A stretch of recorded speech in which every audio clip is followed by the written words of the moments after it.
Good morning, folks. Jim Denham here. Hey, this past week, it's Saturday, February 2nd. Happy anniversary, Mom, Dad.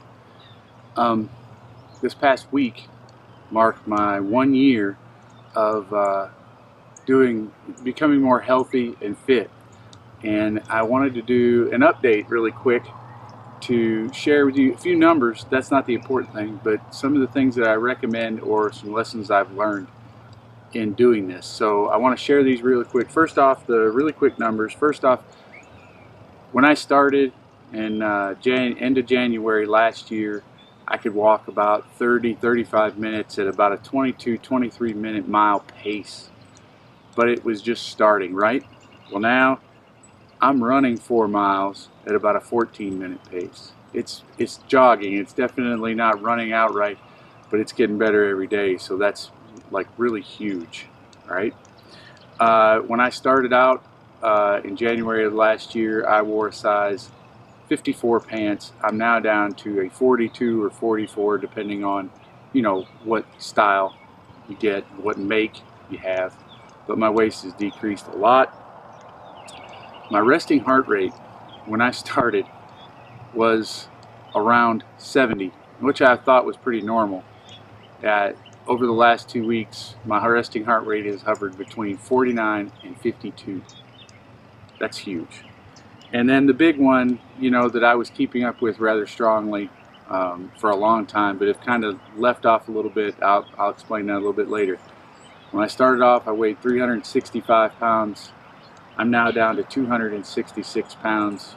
Quick math says that's 99-pound loss. Pretty awesome. Okay, so that's the numbers.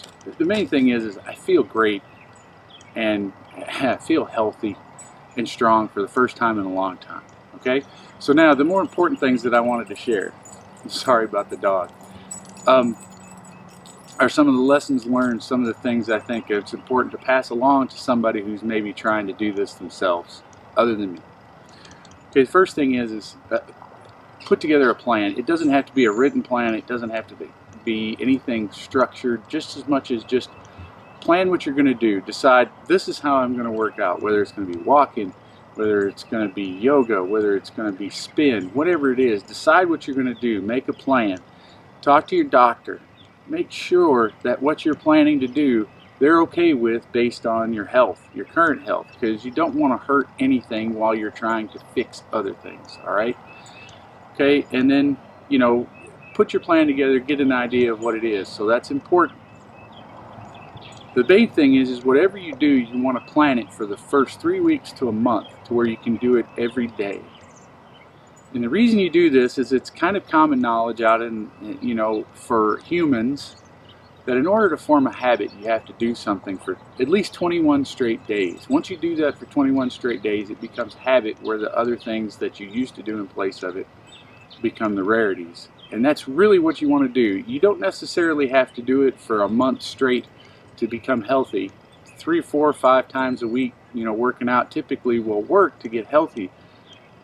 But you got to get into the habit of doing it, and that's the bigger issue. So for the first 3 weeks to a month, you want to be able to do whatever it is you plan on doing all the time. Every day, you want to be able to do it and stick to it. That way, it becomes part of your life. The next thing I want to share, which is probably the most important thing, after you get your plan together of what you want to do, start. We're so good at talking ourselves out of anything, especially if it's something that's going to be hard. We're really good at talking ourselves out of it. We got to be good at talking ourselves into it. The only way we do this is if we start. You got to just, I know you don't think you're ready, but you got to start. Because the best time for me to have started doing what I'm doing now would have been about 4 years ago when I moved back to Tennessee. The next best time for me to start was the next day. Because I didn't have any option. Everything is in the past. You don't know, you can't change what you've done. But from this point forward, you've got to go. So if you're intending on doing this, start. Get going. And work your plan. Get that first month in to where things become habitual, it becomes normal for you. Okay? Measure. One thing I didn't measure and I should have when I started, was my actual waist and size, chest, everything. That is a great measurement, and I strongly suggest that you do that, because that's a better measurement than just about anything else except for maybe your heart rate. But I wear a Fitbit mainly because it measures my heart rate and I keep track of my fitness.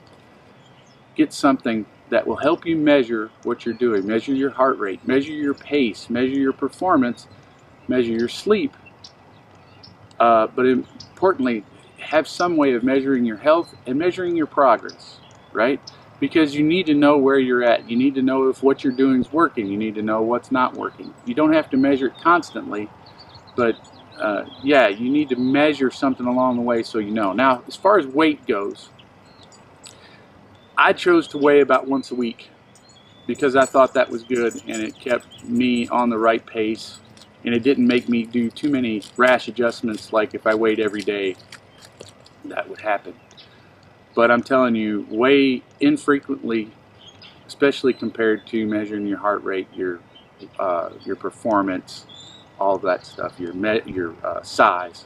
Those are the important measurements. Weight is important, but it's not the driver, because as you start working out, you're going to build muscle, you're going to do things like that that will actually add weight versus the fat that you're losing. So, but measure. This is one that it kind of gets a little bit touchy with some people, but whatever you do, you need to find a way to share it. Share it with people that will encourage you. Share it with people that will make you accountable.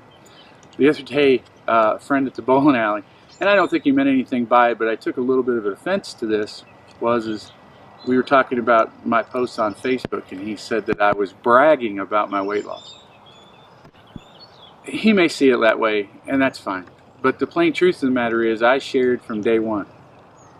When I weighed 365 pounds, I couldn't walk a 25-minute mile, and I could only go for about 30 or 40 minutes before I was exhausted. I had nothing to brag about. There was nothing to brag about, but it holds you accountable. If you don't post that at the end of the day, it didn't happen, right? You got to have some way of saying, here it is, I did it, that one's in the books, time to go to the next one. The other thing is, and this was a big surprise to me when I was doing this, especially about midway through the last year. If you show progress in what you're doing, and you're showing consistency, and you're showing commitment to this, you will inspire other people to do the same thing. I've never really felt like I've inspired anybody to do anything until this happened, and I had people call me, message me, do all kinds of things to tell me how what I've done has impacted what they're doing in a positive way. Who doesn't want that? So yes, share what you're doing, one, to hold yourself accountable, but then two, to also help others who need to see that other people are doing this, and that there's progress that can be made, and they can do it too. The other part of that is you need to encourage people. I had a friend at the gym, actually one of the guys who managed the gym, he squatted 600 pounds one day. 600 pounds, that's ridiculous. One of the guys there at the gym videoed it, put it on Facebook. One of the first comments was, oh well, it didn't count because it wasn't a regulation squat. You gotta be kidding me. It's 600 pounds on your back.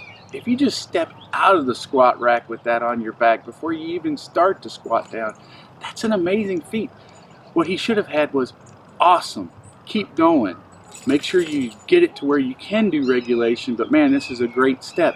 That's called encouragement. People who start and want to work out, people who are large like I was and still am, they need encouragement, and they don't need people putting them down. If you see somebody in the gym or out walking or anything, encourage them. Keep them motivated, because they need that help, right? We all need that help. Don't be that guy, right? Don't be that guy. Okay, that's really the main things I wanted to go over today. I want to thank a couple of people specifically. There's been a ton of people who have been really big in helping me do this. And I mean, everybody who's commented, encouraged me, rooted me on, things like that. I love everybody for doing that. But there's been a couple of special people. First off, my brother Larry.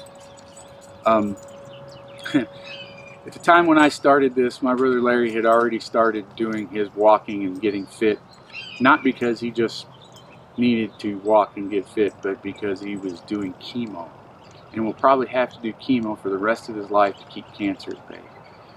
And the walking and the exercise helps him fight off the chemo and the cancer.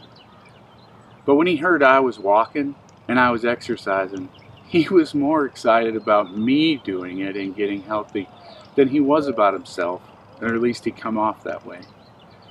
It was such a huge impact and inspired me so much that it just really kept me going. And ever since I've started, me and him have fed off of each other. I don't know if he's got near as much out of it as I have, but it has been huge for me. So Larry, I love you and thank you so much for that.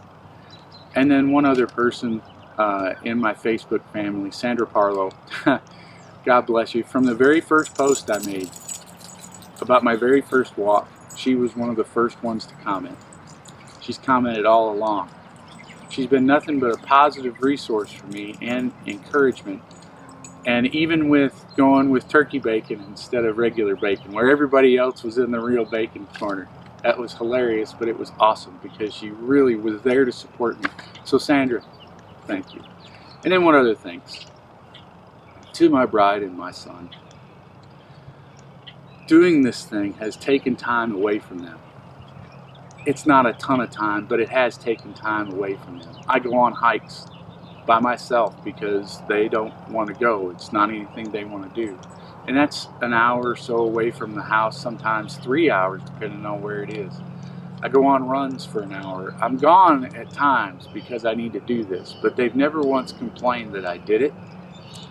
They've been incredibly supportive and encouraging, and because they know what it means.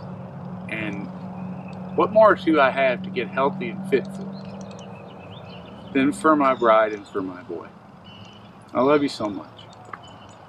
Folks, going forward, it's going to be more of the same in 2019. I'm going to keep pushing. My motto is that my only goal is to get as healthy and as fit as I possibly can until I take my last breath. That's what I plan on doing. If I can help you, let me know. Leave a comment. Talk to me on Facebook, Twitter, whatever, because I want to help. If you can help me, that's great too. It'd be awesome. Really appreciate the last year. Let's see what next year does. And remember, I'm with Larry Bob. And what are you waiting for? Thank you.